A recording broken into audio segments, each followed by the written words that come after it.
राज्याच्या राजकारणात पुन्हा एकदा आरोप प्रत्यारोप आणि टोलेबाजीचा सामना पाहायला मिळतोय। भाषिक मुद्द्यावरून सुरू झालेला वाद आता वैयक्तिक टीका टिप्पणीवर पोहोचलेला दिसतोय। त्याचं झालं असं की रविवारी मुंबईत झालेल्या राष्ट्रीय स्वयंसेवक संघाच्या कार्यक्रमातल्या कलाकारांच्या हजेरीवरून मनसे अध्यक्ष राज ठाकरेंनी टोलेबाजी केली। हे सगळे कलाकार मोदींच्या भीतीने कार्यक्रमाला उपस्थित असल्याचा टोला राज ठाकरेंनी लगावला। त्यावर माजी राज्यपाल भगतसिंग कोश्यारी यांनी राज ठाकरेंनी मोदींना घाबरू नये, त्यांच्या जवळ जावं असा सल्ला दिला।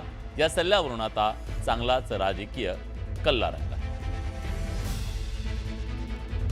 सर्वात आधी पाहूया कोश्यारी यांनी नेमकं काय वक्तव्य केलं होतं। नहीं, वो सब लोग नरेंद्र मोदी से नहीं डरे होंगे।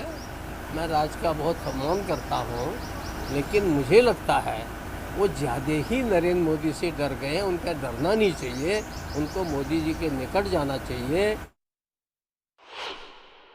अरे त्याला नीट धोतर नेसता येत नाही रे, तो काय आम्हाला अक्कल शिकवतो?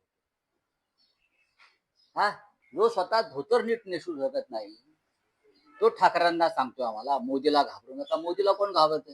काय धोतर नेसायला शिवाय नीट, आणि मग इथे महाराष्ट्रातून आम्हाला अक्कल शिकव। एक नंबरचा लफंगा माणूस आहे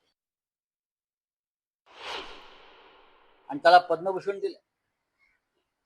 छत्रपती शिवाजी महाराजांचा अपमान करणारा, महात्मा फुल्यांचा अपमान करणारा माणूस, त्याला भारतीय जनता पक्षाने पद्मभूषण दिलं। हा बाळासाहेब ठाकरेंचा विचार नाही आहे मिस्टर फडणवीस, लक्षात घ्या। जोड्याने मारला असतं त्याला पद्मभूषण देणाऱ्यांना बाळासाहेबांनी। आज जर भगतसिंग असते त्या कोश्यारीनं खूप चोपला असतं स्वतःचं नाव ठेवलंय म्हणून। इतका दर्जाचा हा माणूस आहे। खरं तर त्यांचं नावच भगतसिंग ठेवलं नाही पाहिजे, कारण ज्या भगतसिंगांनी देशासाठी शहीदत्व पत्करलं त्या भगतसिंगांचं नाव या माणसाला देणं म्हणजे त्यांचा अपमान आहे। त्यामुळे पहिलं त्यांनी नाव बदलावं अशी आमची मागणी आहे। संजय राऊत लफंगे तुम्ही आहात।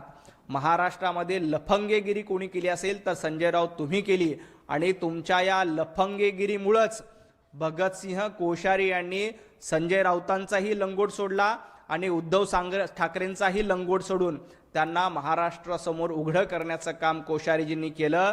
त्या कोश्यारीजींवर टीका करू नका। कोश्यारीजी नसते तर तुम्ही त्याच वेळेला महाराष्ट्र विकून खाल्ला असता।